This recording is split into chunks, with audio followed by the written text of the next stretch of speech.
అందరికీ నా నమస్కారాలండి. యానిమల్ ఫార్మ్‌కి సంబంధించి chapter 9 లోకొచ్చేసాం.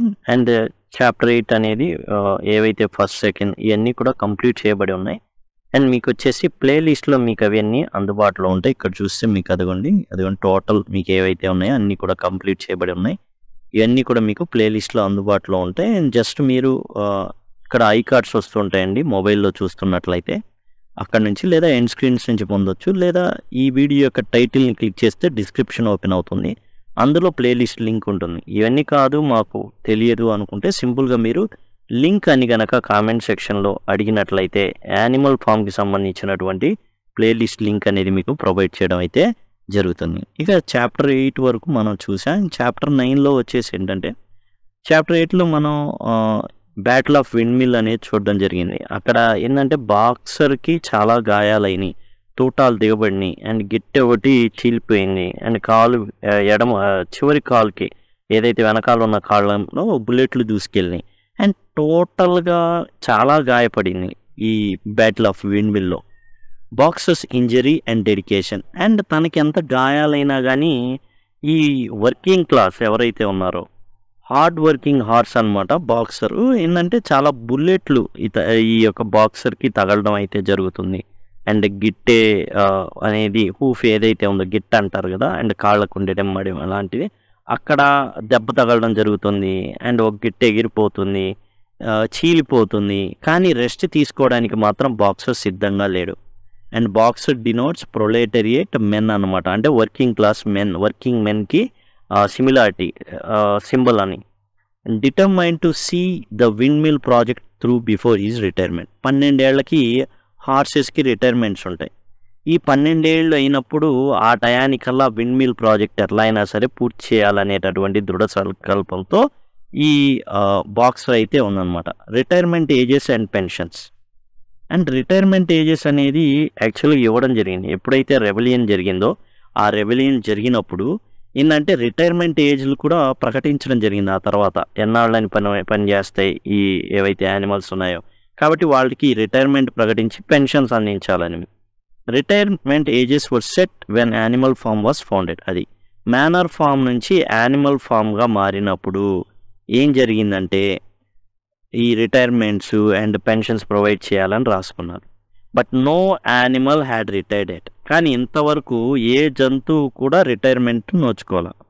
Rumours circulated about future pensions and retirement grazing ground.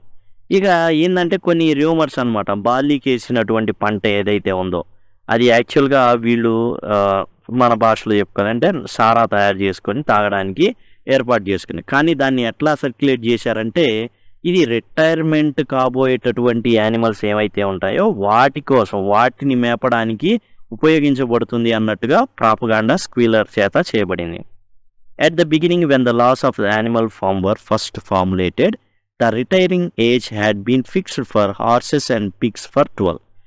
ఈ రిటైర్మెంట్ ఏజ్ అనేది ఏదైతే గుర్రాలకి, పందులకి 12గా నిర్ణయించబడింది. ఆవులకైతే 14, అలానే కుక్కలకైతే 9, షీప్కి అయితే 7, అలానే హెన్స్కి, గీస్కి అయితే 5. కానీ ఇప్పుడు బాక్సర్కి 12 రాబోతుంది.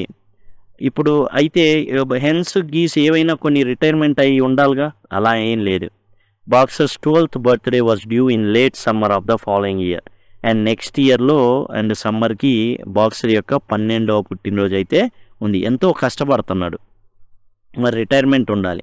కానీ ఇక్కడ నెపోలియన్ చాలా మోసగాడు. అండ్ నెపోలియన్ యాక్చువల్గా ఏది కూడా ఫ్రీగా ఇవ్వడానికి సిద్ధంగా లేడు.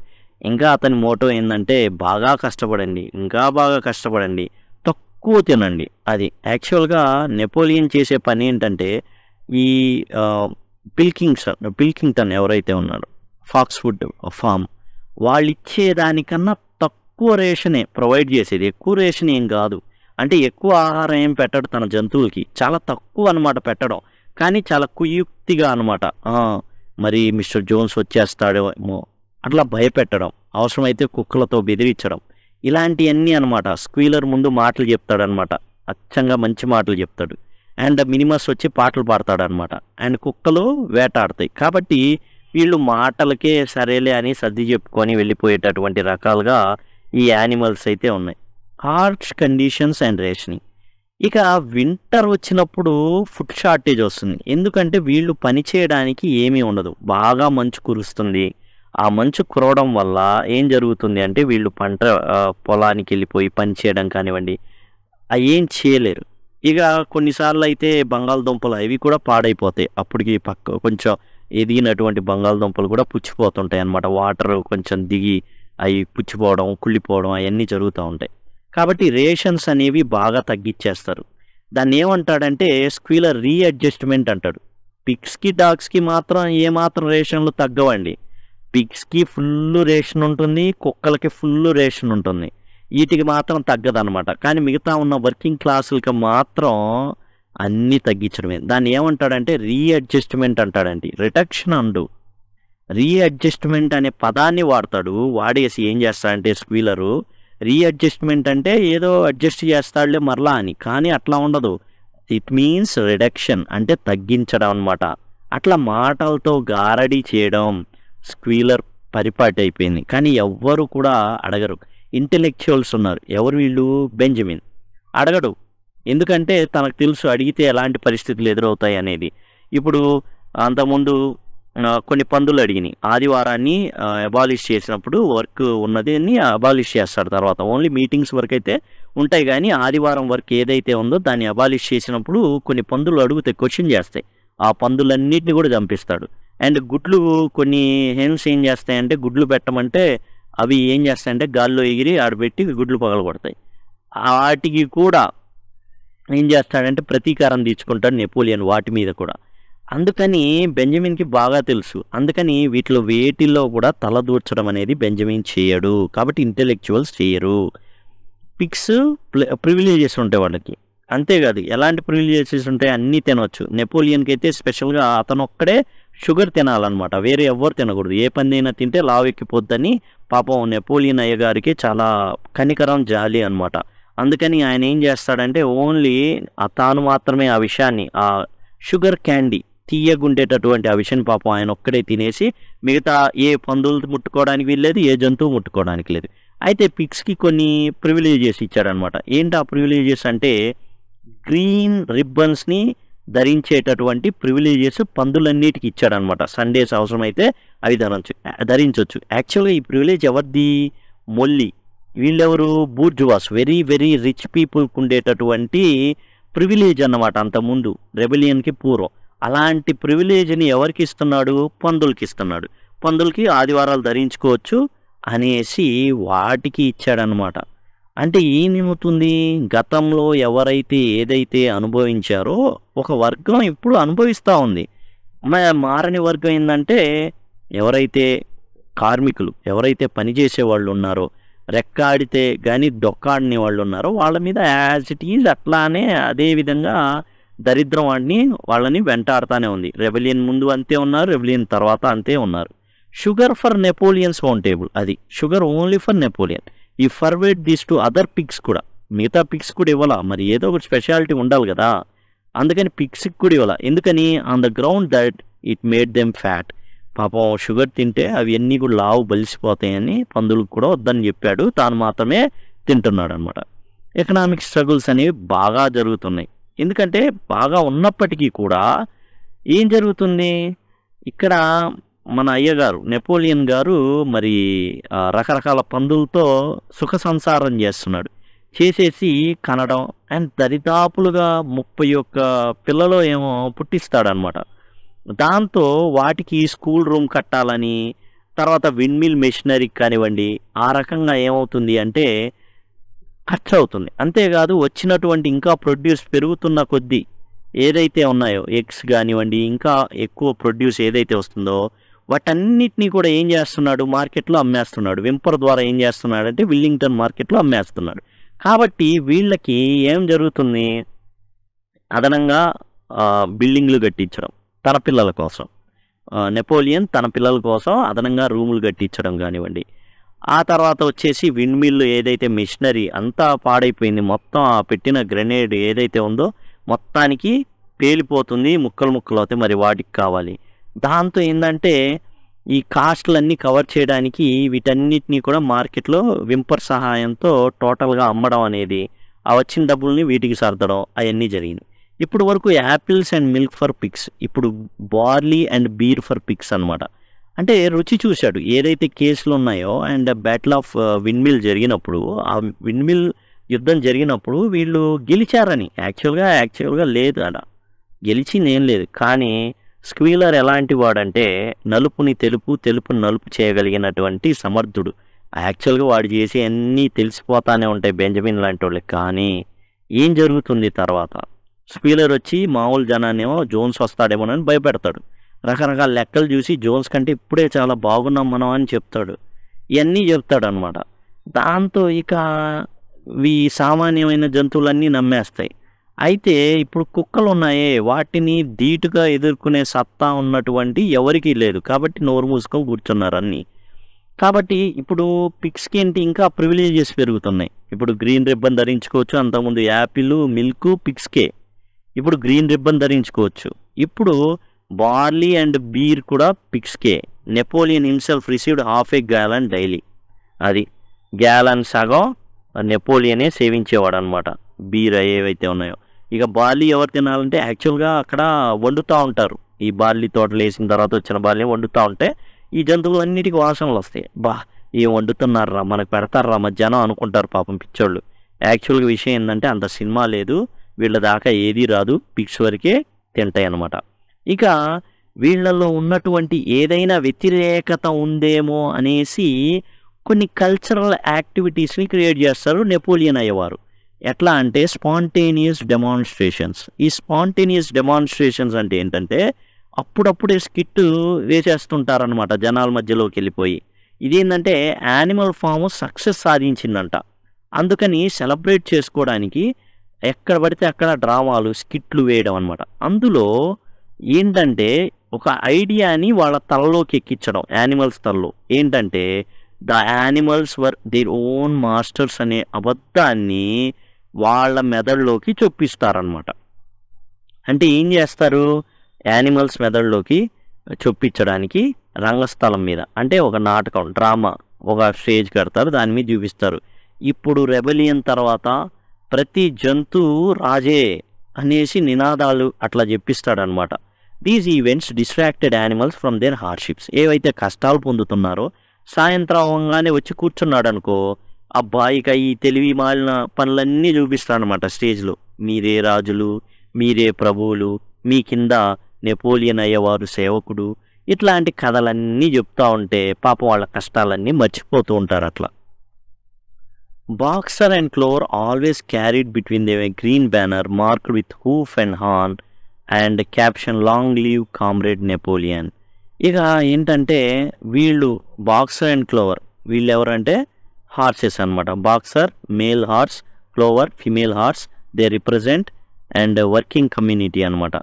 వీళ్ళు ఎప్పుడు కూడా వాళ్ళ గ్రీన్ బ్యానర్ని ఒకళ్ళు ఒకవైపు ఇంకోళ్ళు పట్టుకొని ముందుకు కదులుతూ ఉంటారు. దీని మీద హూఫ్ అండ్ హార్న్ ఉంటాయి అన్నమాట. అంటే కొమ్ము, గిట్ట ఈ ఉన్న సింబల్స్ ఉంటాయి అన్నమాట. క్యాప్షన్ ఏంటంటే లాంగ్ లివ్ కామ్రేడ్ నెపోలియన్ అనేసి ఆ బ్యానర్ మీద, గ్రీన్ బ్యానర్ మీద ఉంటాయి అన్నమాట. ఈ విధంగా sheep were the greatest devotees of spontaneous demonstration. ఎప్పుడైనా సరే షీప్ ఎవరంటే సామాన్యమైన ప్రజలు, గొర్రెలు అనమాట. ఏం అర్థం కాదు వీళ్ళకి రాజకీయం. నెపోలియన్ ఏదైతే చేస్తున్నాడో దాన్ని గ్రహించగలిగినటువంటి సామర్థ్యం ఈ షీప్కి లేదు. ఈ షీప్ ఏంటంటే అచ్చంగా ఏది చెప్తే అదే అనమాట. నెపోలియన్ స్టార్టింగ్ నుంచి ఫాలో అవుతూ ఉంటాయి. 4 legs గుడ్ 2 legs బ్యాడ్ అనేసి శోభాలు ఎప్పుడు ఎక్కినా కానీ స్టేజింగ్ ఇవి అరిచేయి. ఆ విధంగా అండ్ ఈ విధంగా ప్రొటెక్టర్ ఆఫ్ షీప్ లాగా ఇతను ప్రొజెక్ట్ చేసేవాళ్ళు. ఏంటంటే ఇతను అసలు షీప్ని కాపాడదు, యాక్చువల్గా కాదు. అండ్ వీటిని ఏదో చూడాలి, కాకపోతే ఫుల్ సపోర్ట్ ఉంది కాబట్టి షీప్ నుంచి. అంతే, సపోర్ట్ ఉంది కాకపోతే ప్రత్యేకమైన ప్రివిలేజెస్ షీప్కి ఏమి ఇవ్వరు. ఎందుకంటే కొంచెం రేషన్ ఇస్తారు, దాంతోనే పడుంటాయి ఈ షీప్లు. వాటి నుంచి బొచ్చుని ఎట్లా కట్ చేసుకోవాలో ఆ షీప్ యొక్క బొచ్చు ఏదైతే ఉంటుందో దాన్ని కట్ చేసుకుంటానే ఉంటాడు. కానీ ఇవి ఏంటంటే రేషన్ ఇస్తే పడుంటాయి అన్నమాట, అంతే. వాటి ఇంకా ఏమీ మాట్లాడవు. అండ్ గ్రేటెస్ట్ డెవటీస్ ఇవి ఇక ప్రాణం ఇచ్చేస్తాయి. అందుకున్న దానికోసం.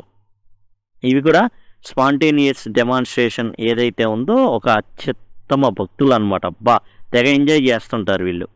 ఏది స్పాంటేనియస్ డెమాన్స్ట్రేషన్ అంటే ఎన్ని నాటకాలు అవన్నీ వేస్తుంటారు కదా అవి. ఇక యానిమల్ ఫామ్ని రిపబ్లిక్గా ప్రకటిస్తాడని. ఇప్పుడు ఒక లీడర్ కావాలి కదా, దాంతో ఇంకెవరైనా నిలబడతారా ప్రెసిడెంట్గా? ఒక్క నెపోలియన్ కాకుండా ఎవడైనా నిలబడగలడా? నిలబడితే బతకగలడా? There was only one candidate, Napoleon, who was elected unanimously. ఏకగ్రీవంగా ఎన్నికైపోతాడని. సరే ఎప్పుడు ఎన్నికైనా కానీ ఎవడో ఒకటి మీద గుడ్డగాలి చేసేయాల ఏదైనా కానీ. కాబట్టి ఏంటంటే మళ్ళీ ఒకటి వచ్చింది అనమాట. ఏంటంటే ఇప్పుడు నెపోలియన్ ఈజ్ వన్ లీడర్, అంతే, అందరికీ లీడర్ అతనే. ఇప్పుడు అతను ఎందుకు లీడర్, మళ్ళీ ఎవడైనా డౌట్ పడతాడేమోనని స్నోబాల్ ఇంకా కొంతమంది ఎవరో ఒకరు ఫాలోవర్స్ ఉంటారు కదా, వాళ్ళని ఏంటంటే ఇంకా మాట్లాడకుండా చేయడానికి అదిగో ఒకటి కొత్తగా మాకు ఎవిడెన్స్ దొరికింది ఫామ్ హౌస్లో. ఏంటంటే జోన్స్ కోసం స్నోబాల్ పనిచేశాడు. బ్యాటిల్ ఆఫ్ కౌషెడ్లో కూడా ఎవరు పనిచేశారు? స్నోబాల్ అండ్ మిస్టర్ జోన్స్ కోసం పనిచేశాడు. యాక్చువల్గా స్నోబాల్ మీద ఉన్న గాయాలు ఎవరు చేసినాయి అనుకున్నారు? మన అయ్యగారు, నెపోలియన్ అయ్యగారు చేసినవే, మామూలుగా కాదు ఆయన.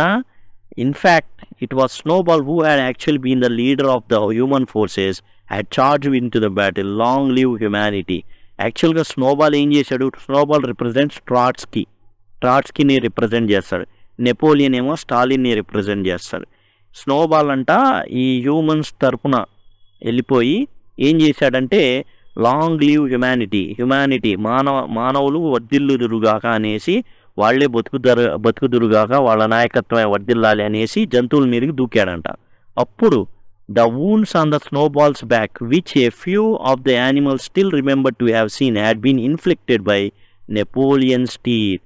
అయితే మీరు చూసే ఉంటారు, ఇక జనాలు గొర్రెలు కదా చెప్తున్నాడు అనమాట, మీరు చూసే ఉంటారు స్నోబాల్ వీపు మీద కొన్ని గాయాలున్నాయి.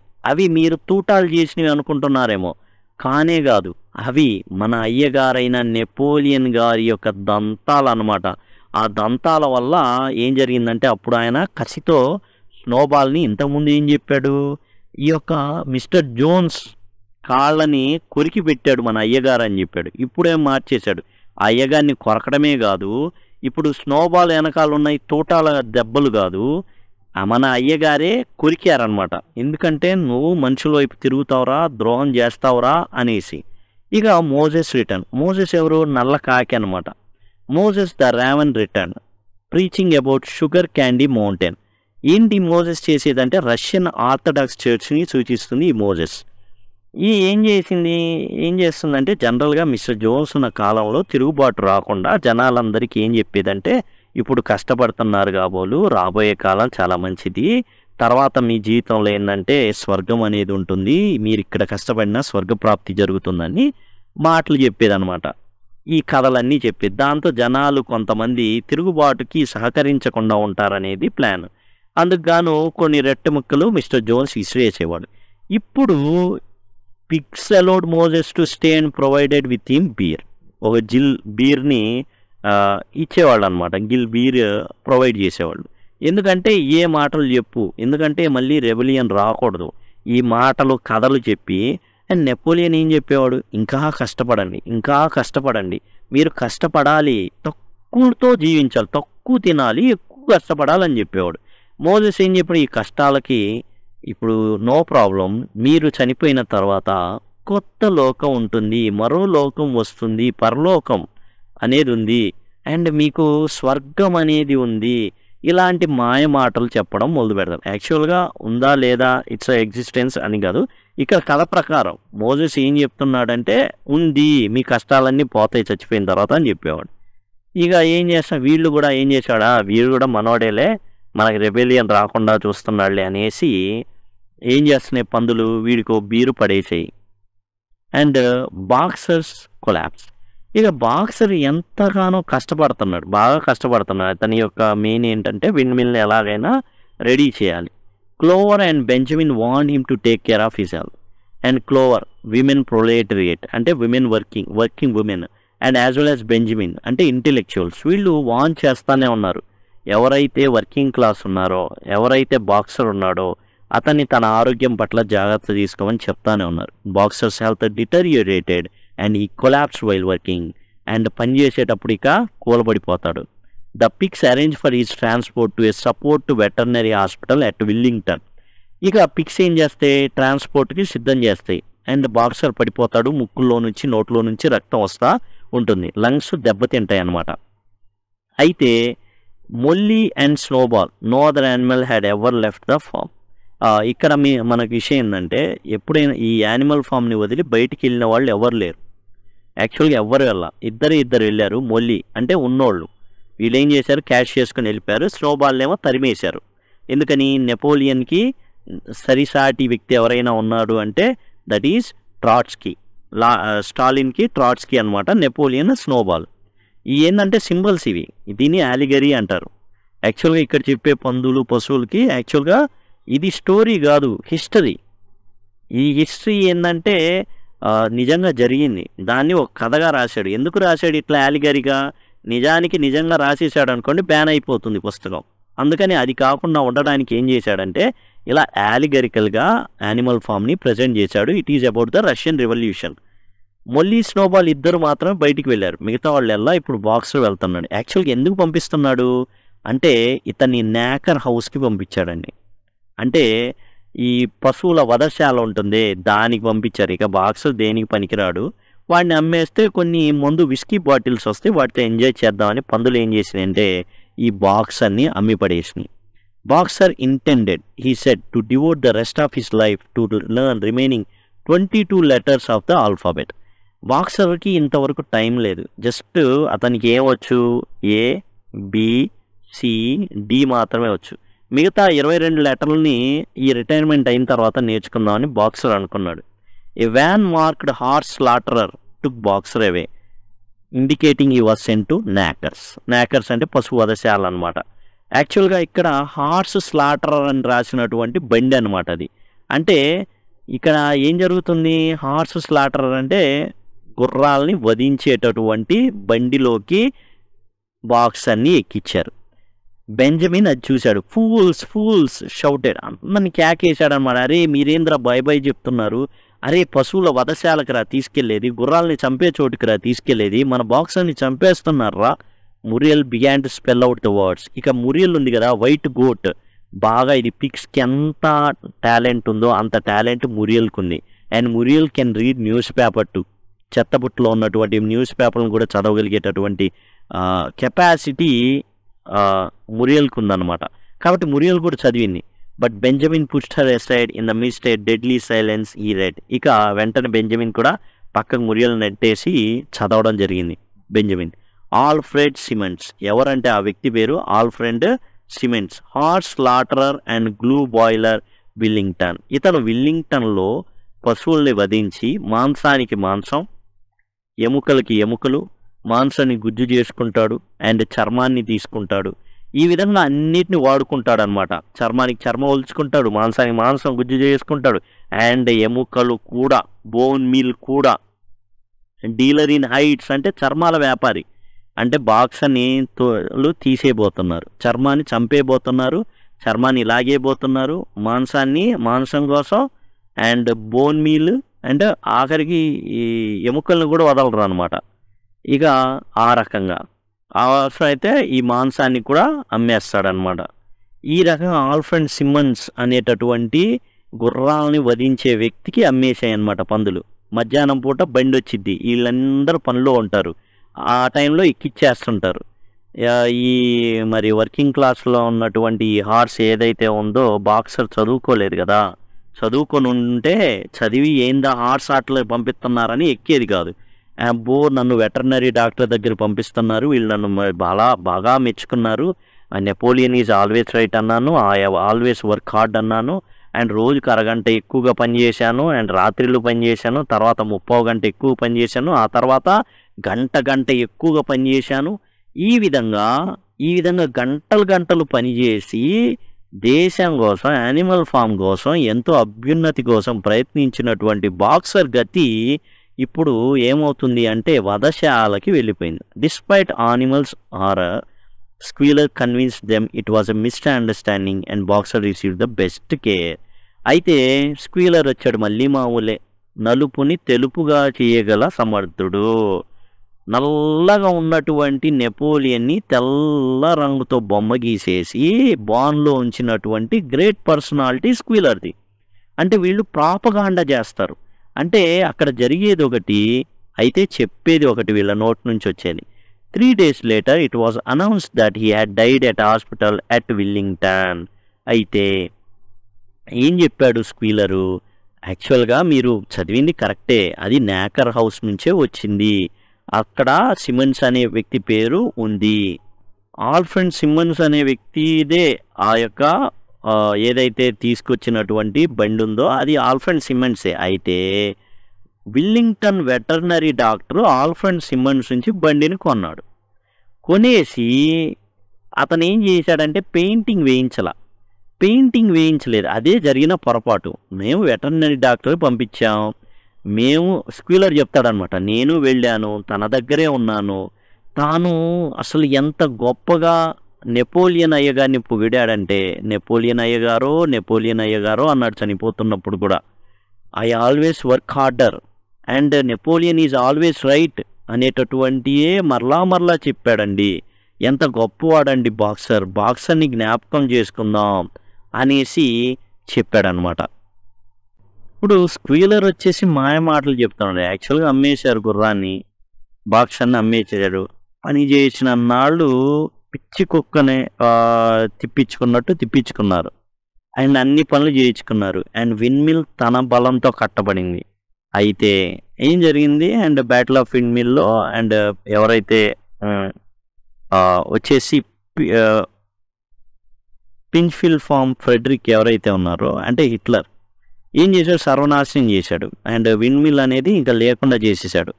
అయితే స్క్వీలర్ దాన్ని కూడా ఒక అద్భుతం, నెపోలియన్ ఇచ్చినటువంటి విజయంగా భావించాడు. ఏంటంటే వాళ్ళు వెళ్ళిపోయారు కాబట్టి, జోన్స్ లాగా లేరు కాబట్టి, అండ్ అదొక విజయంగా చెప్పినటువంటి మసిపూసి మామిడికాయ చేసినటువంటి స్క్వీలర్ ఇప్పుడు ఏం చెప్తున్నాడంటే, బాక్సర్ ఏ పదాలు చెప్తాడు, ఫార్వర్డ్ కామ్రేడ్స్ అన్నాడట, విస్పర్డ్ అలా గుసగుసలాడాడు. Forward in the name of rebellion, తిరుగుబాటు నేను ఫార్వర్డ్ అయ్యాన్ని. లాంగ్ లీవ్ యానిమల్ ఫామ్ వర్దిల్లుగాక. లాంగ్ లీవ్ కామ్రేడ్ నెపోలియన్ వర్దిల్లుగాక, ఎక్కువ కాలం జీవించబడాలని. And Napoleon is always right, Napoleon ఎప్పుడు కరెక్టే, ఏది చేసినా కరెక్టే. Those were his very last words, అంటే బాక్సర్ చెప్పినటువంటి చివరి మాటలవి అని. ప్రాపగాండా అండ్ డిసెప్షన్ ఇదంతా కూడా ఒట్టి మాటలే. స్క్వీలర్ వెళ్ళింది లేదు, అమ్మేశారు, చర్మం తీసేశారు, మాంసం కుక్కలకు వేటికి అవసరం అయితే వాటికి పడేశారు. అండ్ బోన్ మీల్ కూడా, అంటే ఎముకల్ని కూడా వదల్ల, ప్రతి దాన్ని వాడేశారనమాట. Squealer manipulated the truth about Boxer's fate, claiming the van was previously owned by a knacker. నిజమే, అది ఒక ఈ వధ చేసేటటువంటి వ్యక్తిదే, ఈ పశువుల్ని చంపేసి వాటి ఏదైతే ఉంటాయో వాటిని చేసే వ్యక్తిదే. అయితే దాని నుంచి వెటర్నరీ డాక్టర్ కొన్నాడు. అయితే పెయింట్ వేయాల. The animals believed Squealer story and mourned Boxer death with tempered sorrow. ఇది నమ్మిన గొర్రెలు అండ్ అన్ని జంతువులు కూడా పాపం బాక్సర్ గురించి, మృతి గురించి ఏడ్చినాయి అనమాట. The van had previously been the property of knacker and had been bought by veterinary surgeon who had not yet painted the old name out. That was how the mistake had arisen. అట్లా మీరు పొరపాటు పడ్డారు. ఏం పొరపాటు పడ్డారు, ఆ వ్యాన్కి paint వేయాల, doctor గారు ఆయన పెయింట్ వేయించుకోవాలా, దాంతో మీరంతా పొరపాటు పడ్డారు. కానీ యాక్చువల్గా జరిగింది ఏంటి, అతను అమ్మింది నాకర్కే, అతను నాకర్కే అమ్మేశాడనమాట. అంటే దేనికి దానికి అతని యొక్క మొత్తం మాంసానికి మాంసం, ఎముకలకి ఎముకలు, చర్మానికి చర్మం అమ్మేశారు. టోటల్గా ఆ డబ్బులు వీళ్ళకి దొరికినాయి. ఈ డబ్బులతో ఏం చేస్తున్నారు, ఇప్పుడు జల్సాలు చేస్తున్నారు అనమాట. ఇప్పుడు స్మారక సభని పెట్టారు. ఎవరి స్మారక సభ, బాక్సర్ స్మారక సభ. Napoleon gave a speech honouring బాక్సర్ని గౌరవిస్తూ ఒక స్మారక సభ, ఒక మంచి speech. And reminded animals that of his 2 magazines, ఏవైతే 2 సూక్తులు ఉన్నాయో అవి చెప్పాడు అనమాట. Napoleon is always right, I will work harder. ఎంత కష్టపడి పనిచేశాడంటే ప్రతిరోజు అరగంట ముందు కాకరల్ని లేపమని చెప్పి వెళ్ళి అన్ని జంతువుల కన్నా ముందు ఉండి పనిచేసేవాడు. ఆ తర్వాత 30 గంట, ఆ తర్వాత గంట, నైట్లు కూడా పున్నమి వెన్నెల్లో పనిచేసేవాడు. అలాంటి వ్యక్తిని ఏం చేశారు చివరికి? నాకర్ హౌస్ దేనికి దానికి వధశాలకు పంపించారు. ఆ విధంగా నెపోలియన్ నాయకత్వంలో ఏవైతే వర్కింగ్ క్లాస్ పీపుల్ ఉన్నారో అట్లా మోసానికి గురయ్యారు. The pigs held a memorial banquet, స్మారక సభని ఏర్పాటు చేసి స్మారక విందుని ఏర్పాటు చేశారు. During which they acquired more whisky. ఇప్పుడు ఈ బాక్సర్ని అమ్మేశారు కదా, దాంతో వచ్చిన డబ్బులతో ఇంకా విస్కీ కొన్నారు, బాగా ఎక్కువ విస్కీ కొన్నారు. Indicated they had profited from boxers death. Boxer చనిపోవడం వల్ల ఏం జరిగింది? చాలా మేలు జరిగింది వాళ్ళకి. అమ్మేయడం వల్ల చాలా డబ్బులు వచ్చినాయి. ఆ డబ్బులతో వాళ్ళు ఏం చేస్తున్నారు? జల్సాలు చేస్తున్నారు అనమాట. అది ఇందులో టోటల్గా ఏంటంటే మనకి ఇందులో ట్రాజడీ అనమాట. 9th చాప్టర్లో ఏంటంటే బాక్సర్ అంతా ట్రాజడీనే. ముఖ్యంగా ఏంటంటే బాక్సర్ ఎంతో కష్టపడి ఫస్ట్ నుంచి నిజంగా చెప్పాలి అంటే ఈ యానిమల్ ఫామ్కి లేదా రష్యాకి ఏంటంటే టోటల్గా తానే నిలబడి వర్కింగ్ క్లాస్ అనేది వెన్నుదన్నుగా నిలబడింది. బాక్సర్ అనేది వెన్నుదన్నుగా నిలబడ్డాడు. అలాంటి వెన్నుదన్నుగా నిలబడినటువంటి బాక్సర్ యొక్క అస్థిపంజరం లేకపోతే బాక్సర్ యొక్క ఎముకలు వాటిని కూడా అమ్మేసుకున్నారు. బోన్ మీల్కి, మాంసానికి, కుక్కలు గీయడానికి, ఆ తర్వాత వచ్చేసి చర్మం వాటిని అమ్మేశారనమాట. ఈ విధంగానే టోటల్గా మీకు ఈ ఎక్స్ప్లెనేషన్స్ చాప్టర్ వైజ్ మీకు ఇక్కడ ఈ విధంగా ఎండ్ స్క్రీన్స్ రావడం జరుగుతుందండి. వాటి నుంచి యాక్సెస్ చేయొచ్చు. లేదా సింపుల్గా ఏంటంటే మీరు లింక్ అని అడిగినట్లయితే లింక్ అనేది మీకు ప్రొవైడ్ చేయడం అయితే ప్లేలిస్ట్లకు ప్రొవైడ్ చేయడం అయితే జరుగుతుంది. Thanks a lot.